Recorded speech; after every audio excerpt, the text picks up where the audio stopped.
The storm had swallowed the sky above the frontier outpost on the barren moon of Arvian. Jagged lightning tore across the clouds, while the air vibrated with a strange charged hum that made every piece of equipment flicker. Inside the shelter, a young human mechanic named Tomas stared at the flickering sensor panel and wondered if anything else could go wrong. He had been sent to repair the weather relay that had failed earlier that morning, but the chaos outside showed him that it was far too late for that. Then the warning sirens blared. He rushed to the door panel, checked the readings, and froze when he saw an escape pod signal spiraling down through the violent storm. It was not human tech. It was something far more advanced. The pod crashed only a short distance from the shelter. Tomas grabbed his emergency kit, pulled on his insulated jacket, and pushed through the storm. The gravity of Arvian was slightly higher than Earth's, enough for each step to feel like a push through heavy sand. Still, he kept going. He had no idea who could be inside that pod, but he could not leave someone out there. The wind clawed at him as he reached the crash site. The pod's hull was metallic silver with flowing lines that shimmered like liquid stone. Strange symbols glowed faintly on its side, reacting to the storm around it. He forced the hatch open and found a lone figure collapsed inside. The alien had a tall frame with smooth, pale skin that carried a faint iridescent glow. Her hair fell like strands of silver, and a crest of soft, crown-shaped ridges curved along her temples. She wore armor that shimmered with fractured energy. She was unconscious, but breathing. Tomas lifted her carefully, struggling under the weight, and carried her back toward the shelter dot. By the time he reached safety, his arms trembled from the effort. Inside, he laid her gently on the padded bench and checked her vitals using his scanner, hoping it was advanced enough to read something from her physiology. To his relief, it detected stable signs, although faint. He cleaned a shallow wound on her shoulder and wrapped it with a sealant bandage. She stirred, but did not wake. Hours passed before she opened her eyes. They glowed a cool violet, shifting like liquid crystal. She stared at the unfamiliar room, then at the human beside her. Tomas sat a respectful distance away, his hands raised slightly to show he meant no harm. She studied him, and her voice finally broke the silence. It was soft yet resonant, as though layered with harmonic tones. "Where am I?" she asked. "You're safe," he answered. "You crashed on Arvian. I brought you into my shelter during the storm." She blinked slowly and sat upright. "You helped me." He nodded. "Anyone would have." "Not anyone," she replied. "I am Liara, Queen of the Solari Dominion. My people are locked in conflict far beyond this moon. Few among your kind would risk themselves for me." Tomas was stunned. He had rescued a queen. He swallowed and tried to keep his voice steady. "Well, I'm Tomas. I'm just a mechanic. I fix things. I don't have titles like that." Liara touched the bandage on her shoulder and looked at him with quiet intensity. "And yet you chose to save me. The storm was too dangerous. Leaving you out there would have been wrong," he said. She watched him closely.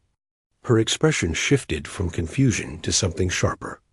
"Your courage is unexpected." The storm raged outside for another full day.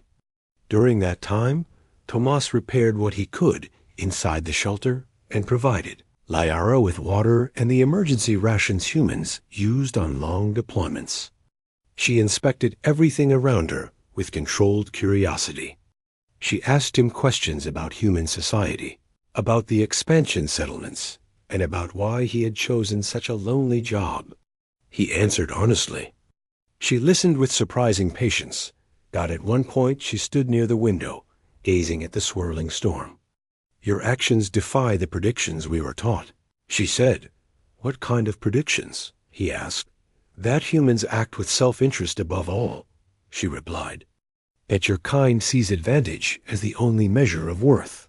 "That's not true," he said. "At least it doesn't have to be." She turned to face him. "And yet you save a stranger falling from the sky."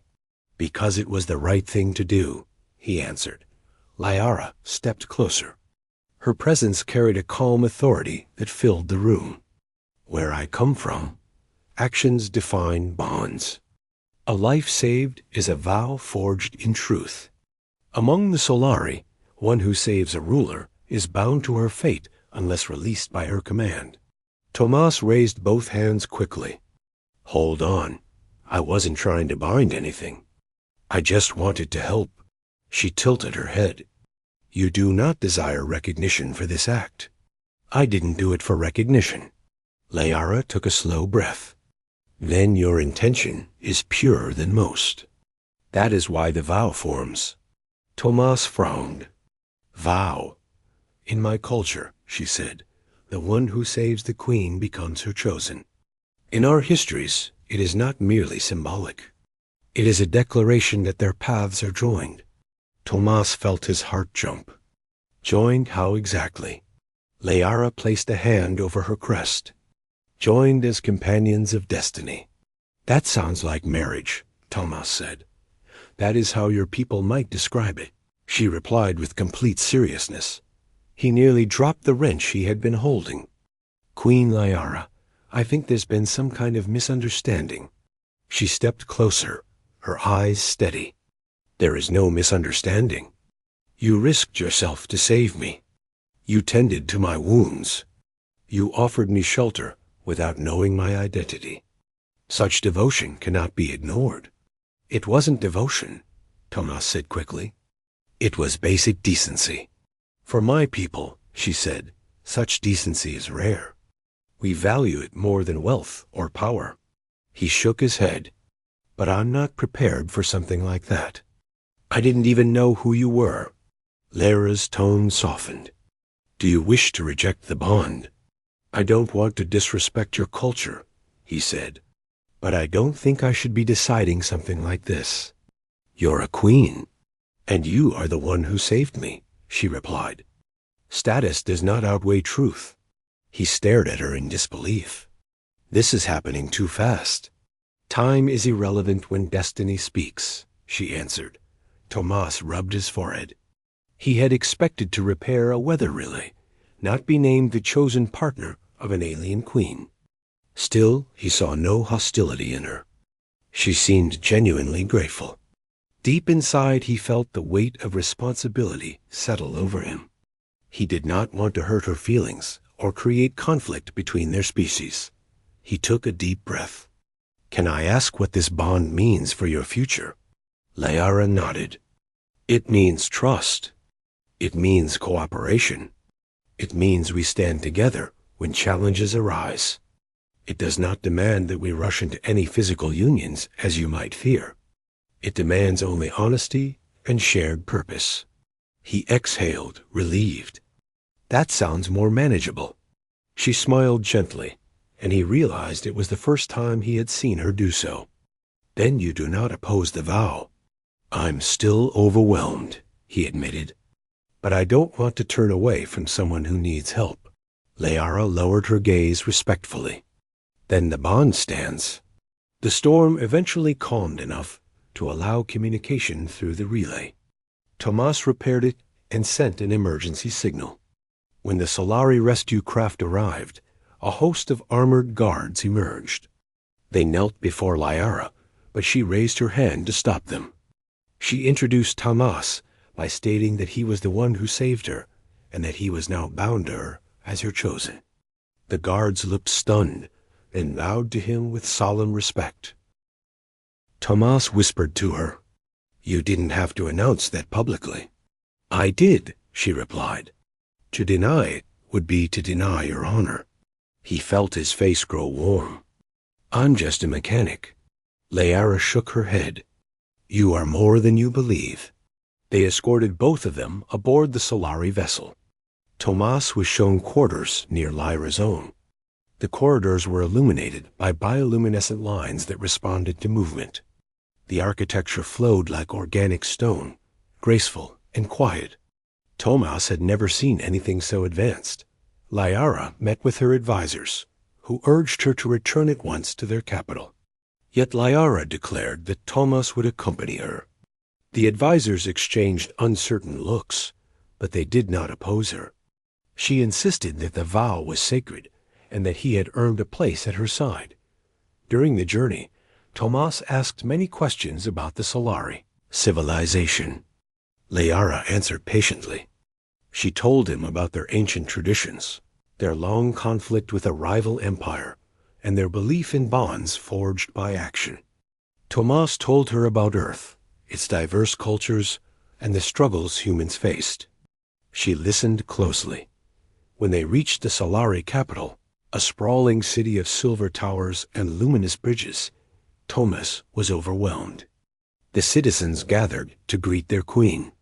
Lyara stepped forward with steady confidence. She announced that she had survived her crash due only to Thomas, and that he was her chosen companion. The crowd reacted with shock at first, but then their voices rose in respectful acceptance. Thomas stood beside her feeling as if he had stepped into a dream. He never imagined that an ordinary human like him could be honored by an entire alien civilization. In the days that followed, Lyara introduced Thomas to the governing council. They questioned him about his intentions. He replied sincerely that he sought only to support peace and uphold the trust the queen had placed in him. His honesty impressed them. Slowly he became part of the discussions about diplomacy between their species. His perspective as a human allowed him to serve as a bridge of understanding. Lyara often asked for his thoughts. She found his grounded reasoning refreshing. He found her leadership inspiring. Together, they worked to ease tensions between the Solari and the human expansion colonies. Their cooperation helped prevent several conflicts. As they spent more time together, Thomas learned more about Lyra's loneliness as a ruler. She had been forced to maintain strength at all times. His presence gave her someone she could trust without fear. She confided in him that the vow had not been made lightly. She believed he possessed a spirit rare among both their peoples. Thomas gradually came to understand her deeper meaning. The vow was not a chain but a shared path. He respected her more each day. They faced challenges together, navigated political tension, and supported each other during crisis. Months passed. Thomas grew into his role. He was no longer just a mechanic. He became an advisor, a symbol of unity, and a companion to a queen who had once thought humans incapable of selfless action. In return, Lyara became someone he admired and trusted deeply. One quiet evening, they stood on a balcony, overlooking the glowing city. Lyara turned to him. "Thomas." "Yes," he said. "When I declared you my chosen, I did not know if you would accept that fate. But you have walked beside me with honor." He smiled. "I didn't know what I was doing at first, but I'm glad I stayed." Lyra's expression softened. "Our bond has grown stronger than tradition alone.